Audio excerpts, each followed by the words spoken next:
Over in the western part of the United States, a massive fire has burned more than 8 square miles in the village of Ruidoso. This is in southern New Mexico. It's about 75 miles west of Roswell. Looking at just incredible images here on your screen right now. Officials have ordered evacuations, telling people go now. They've also shut down power for roughly 2,000 homes in the area. And crews are making some progress against the so-called Post fire in Los Angeles County. This has burned more than 15,000 acres, and officials say the humid and windy conditions are complicating containment efforts. CBS News correspondent Carter Evans has the latest from Gorman, California.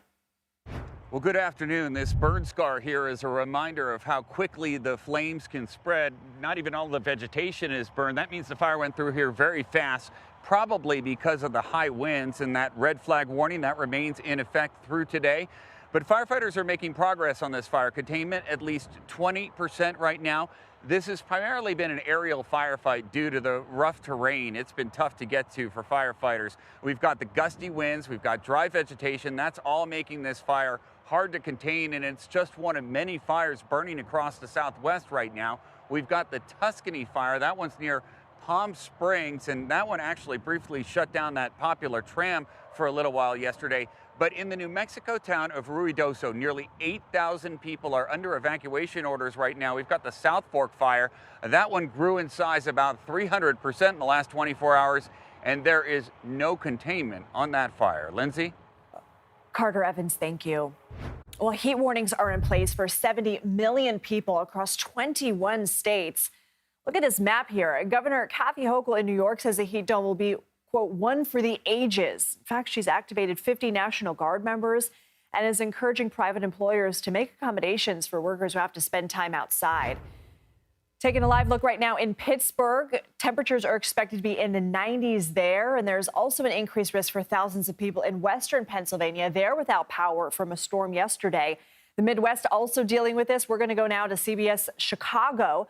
Reporter Marissa Perlman has more on the heat risk there and the dangerous ways people are trying to cool off. Well, heat is certainly drawing people to Lake Michigan to cool off, but with growing crowds, we're seeing a rise of dangerous incidents on the water, some of them turning deadly. Just yesterday here in Montrose Harbor, we saw 2 teens who flipped over in a kayak. A teen boy died. Later in the day at Montrose Harbor, crews rescued a man and a woman who fell into the water. The Chicago Fire Department says they were in a no-swim area. A passerby had to give the woman CPR to resuscitate her. Both of them were taken to the hospital, and at this point, we know the man is expected to be okay. We're seeing this in the northern suburbs, too, along the lake. A woman is dead after her sailboat capsized.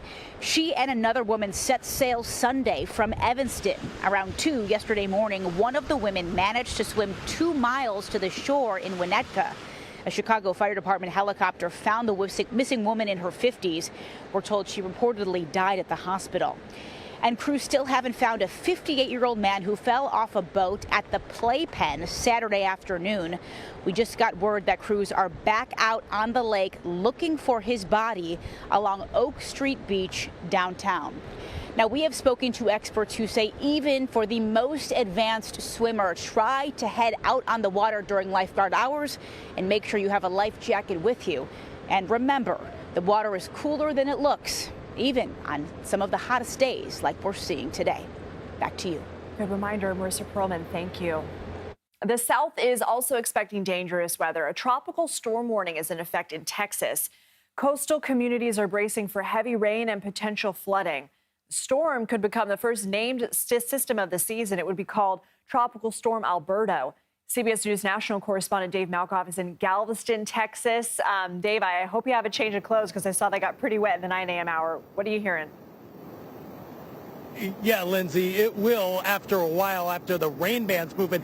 But let me go up to the drone so we can actually show you how much this storm, which is 500 miles offshore from us, is whipping up these waves here. Even locals have been surprised by how much it's whipping up these waves. There are red flag warnings out. Governor Greg Abbott of Texas has issued a state of emergency, and that's after a very disastrous year for this state so far. They've had the wildfires, then the tornadoes, then that wind event in Houston that's not too far from us, and now we are dealing with this tropical storm that could be the beginning of a very, very active hurricane season. This water, I wish you could feel this. This is very, very warm. The Earth is absorbing most of its heat from human-caused climate change right into the ocean. 90% of the warming happens right here in the ocean, but there is a trade-off for that. As this ocean warms, it is jet fuel for hurricanes, tropical storms, tropical depressions. All of those just suck up this energy and they form it into the energy, redispersing it into that spinning power that can cause a lot of devastation. This hurricane season, Lindsay, is expected to be one of the worst in recent memory. So this could be just the tip of the iceberg of a long, long season for people along the Gulf Coast, in Florida, and all the areas that could be right in the target of these tropical storms, depressions, and hurricanes. Dave Malkoff, always appreciate you and your crew bringing us the best visuals to explain the story. Thank you.